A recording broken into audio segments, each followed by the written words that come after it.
Hello, BookTube. Many months ago on his own channel, Michael K. Vaughan very innocently started a feature where he looks at Marvel's Epic collections. These are full color, glossy paper reprint editions that Marvel puts out, reprinting from their vast back catalog. And Michael K. Vaughan had no idea that I was roving around. I'm always lurking just under the surface of BookTube, looking for things that I can nibble on or attack or glom onto, and I did. I horned my way into his Epic Wednesdays. So we are doing Wednesday comics now. Not just Epic collections, but ranging far afield. Anything in comics that interests us that week. And Michael's the one doing the picking. Since I co-opted his event, I thought it was only fair that he continued to do the picking. But I thought, you know, at least if we stick to Epic collections, then at least we'll have a lot to talk about. Because the Epic collections are different from the strictly chronological reprint series that Marvel Comics is doing in their Marvel Masterworks series. They do hardcover Marvel Masterworks reissues of their books, moving forward in time, issue by issue, appearance by appearance, for all of their major titles. Which means that if you're a longtime fan of a particular title, like the Fantastic Four or the Avengers, you'll know what's coming. You'll know what's going to be in the next Marvel Masterworks volume because they're ascending numerical order. Whereas the Epic collections, that is not true. From the very beginning, they were conceived to bounce all around in a kind of piecemeal chronology that you can't predict. Even the numberings on the sides of the volumes will be odd in an endearing way, where you might get Essential X-Men Volume 2 would be the first one they issue because they have plans for Volume 1. They're just not doing it right away. There's a master plan for the Epic collections that the reader doesn't know about. It adds to the fun of the release, and it has for a long time. The Epic collections have been successful. They are snapped up when they come out. Some of the earlier versions of Epic collections are intensely collectible, as you know from Wednesday Comics, if you're one of the 4 people that watches these videos. Some of them become intensely collectible, and then they're reprinted with different cover artwork or something like that. Some of them are printed only once. Those become collectible. And the joy of the strength of a non-chronological approach is that it allows the editors of the Epic collection line to jump from run to run, from epoch to epoch, in various titles. We've talked about runs on Wednesday Comics before, where a writer and an artist suddenly gel, or the conception of a character or concept or a team suddenly gels, and it stays that way for a stretch of issues, 10, 12, 15, 50 issues, where you know when you're reading it that you're reading a great run of a character. And then it ends and it falls apart. Maybe the writer goes away. Maybe the artist changes, and suddenly you're at 6s and 7s until you'll plug along if you're a loyalist, but you're at 6s and 7s until the next run happens. And the Epic Collection line was originally designed to highlight that fact. It's an undeniable fact. All comic book fans know it. And this is the first the first reprint line that's designed to take advantage of that by giving you, presumably, Epic Collection volumes that fit a line, that fit a run, rather than go in strict chronology. Kind of the guiding assumption being that if we're looking at something like, for instance, 500 issues of the Avengers, there are going to be periods, including some whole years, where there aren't any good issues, where everybody just acknowledges the issues in that year are really bad. I was a loyal foot soldier through those kinds of years on the Justice League, all iterations of the Legion of Superheroes, many, many decades of Superman, tons of issues of the Avengers, the Fantastic Four, the X-Men. When I sign up for a comic, when I used to do that, when I used to get comics, I was in for the long haul. I almost never canceled a subscription, which I didn't get in the mail. I got them in my pull list at my local comic shop. But I almost never went in and told, the guy behind the desk at the Android's Dungeon that I wanted such and such a title taken off the list. I kept it because I was assuming that a new run would start, that there would be a great run down the line. That's always fun. Always fun. When you read an issue and it mentions that maybe in the next issue there's a new writer and you think, could this be something? Could this be the start of something? I remember when that happened with, for instance, Daredevil. When Frank Miller took over the artwork, and 2 issues later at the most, an epic run of Daredevil had started. And all of that makes today's choice by Michael very strange. Because today's choice is, we're going back to Epic Collections. We're talking about Marvel Comics. We're going back to Epic Collections. And today's choice is one of the worst Epic Collections ever made by Marvel Comics. It's this. It's a separate reality. Doctor Strange Epic Collection, a separate reality. And there's a Brunner cover that is just superb. Look at how beautiful that is. Jeez Louise. The book's falling all over, everything. That is just wonderful. But that is not what you get in this volume. It was wise, if in an evil, deceitful kind of way, for Marvel to put this on the cover. It's one of the most famous Doctor Strange covers of them all. But it's not what you get in this volume. This volume is a standing monument to what epic volumes are not supposed to do. Doctor Strange had his own book for a long time. And after a while, sales started to falter on his book. It happens. And Stan Lee was the impresario of Marvel Comics at the time. And he saw that sales were faltering, and he thought, well, let's make him a superhero. Super Strange. So the word went down the line to Doctor Strange's creative team. And suddenly he entered a weird period in his history where this middle-aged man with gray sideburns was super muscular and wearing skin-tight leotards. And he had a face mask. An all-blue face mask with yellow eye slots. It didn't make any sense at all. As Michael points out in his own video, everybody knows who Doctor Strange is. Why are you wearing a mask? Those issues were weird and bad. They had great Gene Colan artwork, but they were weird and bad. It was someone doing a Hail Mary pass on a canonical Marvel character in hopes of staving off dying sales. Didn't work. So Doctor Strange's book got canceled. And he started to float around like some sort of homeless ghost, showing up in the Submariner, showing up in issues of the Hulk that are in this volume. This volume is soiled by the artwork of Herb Trimpe. Hulk will smash. Hulk is smartest. Hulk is strongest. Hulk thinks you're dumb. Hulk not dumb himself. Etc., etc., etc., etc., etc. With the final page of every single one of those Herb Trimpe era Hulk issues being the villain going, there's no way you're that strong. God help us. Just over and over again. The Doctor Strange shows up there. He shows up in the Submariner. He shows up in a new team book called The Defenders.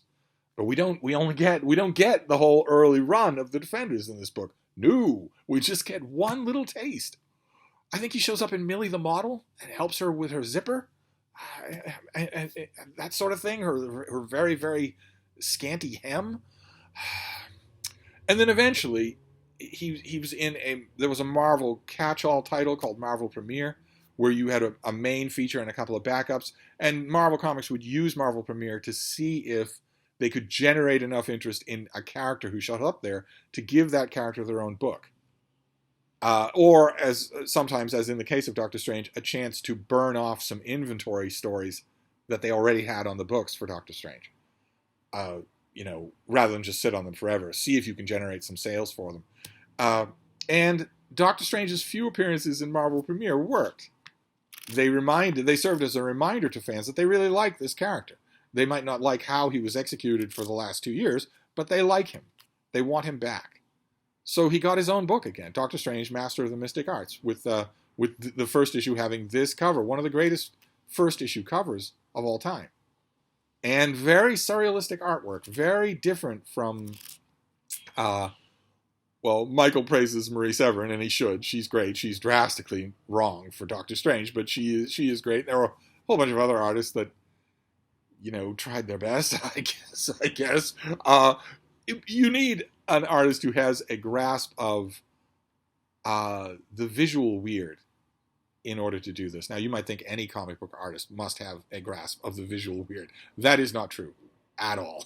George Perez, the late George Perez, Dave Cockrum, Kurt Swan, John Buscema could not draw a genuinely weird panel or perspective to save their life. It just isn't. Jack Kirby, I couldn't do it to save his life, even though later on in his life he thought he could. Some artists can't do that. And other artists like, P. Craig Russell, Barry Windsor Smith, Brunner here, or Gene Colan, when you let him off the leash, can very much do that. And Doctor Strange writers ought to have known that, because Doctor Strange started off with Steve Ditko artwork. Genuinely weird stuff. When Doctor Strange does magic, in those early issues, it doesn't look anything like this. It's not just boring bolts of power. It looks genuinely weird. It's weird, Escher-like, fluid reality.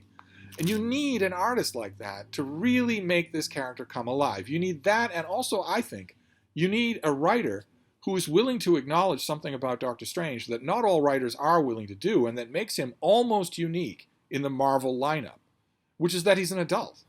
Doctor Strange is an adult. No one in the Fantastic Four is, not even Reed Richards, who has the similar temple bands of gray. No one in the Inhumans is. No one in the Avengers is. Not at least at the time when these comics were coming out. Doctor Strange, it's not just that he's older. He's an adult. He's a serious man. He doesn't say, Hulk smash or the non-Hulk equivalent Avengers Assemble. He doesn't do anything like that. And it's not because he doesn't aware of it. He doesn't do it because he's consciously adult. He knows how silly that stuff is. He's not a superhero, I guess, is what I'm trying to say. And once Doctor Strange relaunched with #1, we get a run of Doctor Strange that is really, really good, in which he unfailingly is characterized that way. Doctor Strange, Master of the Mystic Arts #1, starts off that run, and it moves on, I would say, well into the teens. Doctor Strange faces off against Eternity. He loses Earth and then gains it back again. He fights Dracula. He sees visions from his own past, and etc., etc. And those issues are mostly... This Brunner artwork lasts a couple of issues, but this artist was very slow. And I think a little overrated, but good luck selling that now. But eventually the artwork turns over to the great team that we've mentioned on Comic Book Wednesday before, of Gene Colan, inked by Tom Palmer, doing Doctor Strange. And it's symphony. Every issue was just a symphony of beauty. Just fantastically, fantastically good. And you don't get those. You don't get those here in this epic collection. You barely get Doctor Strange, Master of the Mystic Arts at all. I think the first issue is in this volume and nothing else. And so it's at the very, very end that you get that. All the rest of it is junk. All the rest of it is the weird flotsam and jetsam that you get when not only a run on a character ends, but a comic ends. When a character loses their own book, they flail. They flounder around from title to title. They guest star in the Submariner. They guest star in the Hulk. They guest star in Millie the Model. They guest star in Totally Not Brand Eck, hoping to generate your interest enough so that you will, agitate for another book. Those junk flotsam and jetsam appearances are not meant to be reprinted. They aren't good. They are by definition bad. They cannot be, ever, a run. By definition, they can't be.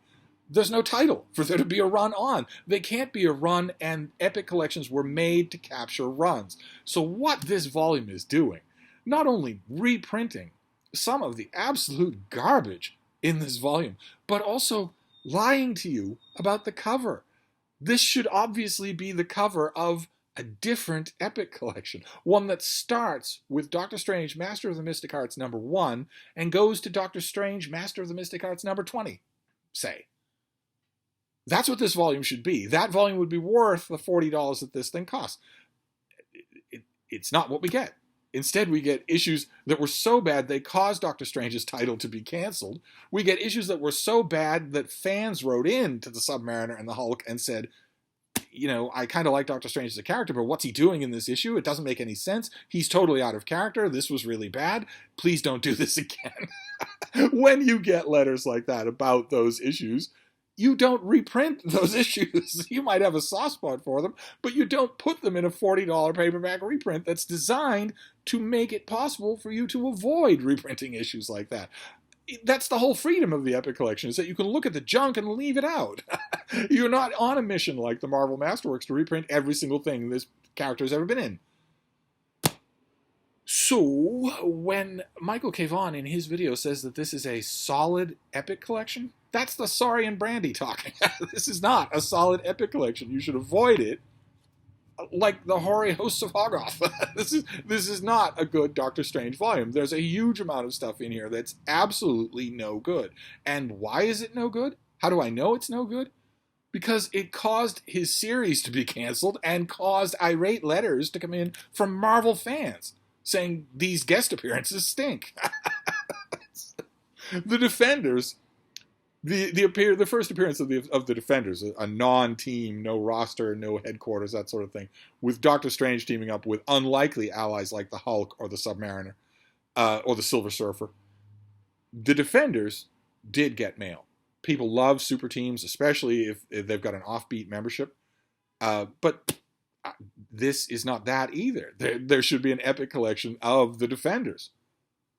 Their first appearance, their second appearance, all those big annuals, and then straight on to issue number 20. I don't know if there's been an epic collection of the Defenders, but if there has, I guarantee you it's been later in the run.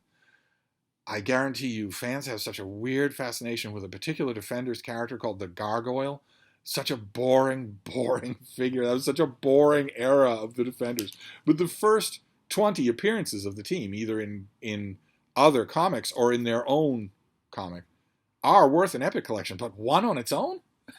As a red herring? No. There's virtually nothing in here that's worth your time and attention. So this is a dud of an epic collection. It's not rock solid.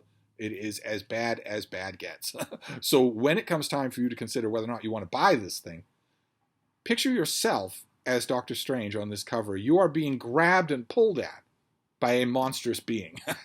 You must resist. Now, I don't know if that'll be true with the next thing that Michael picks. He picks every week. And he has a vast comic book collection of individual issues, epic collections, softcover reprints, hardcover omnibus. So who knows what he'll pick next? We shall see. We'll find out together next week. Thank you, BookTube.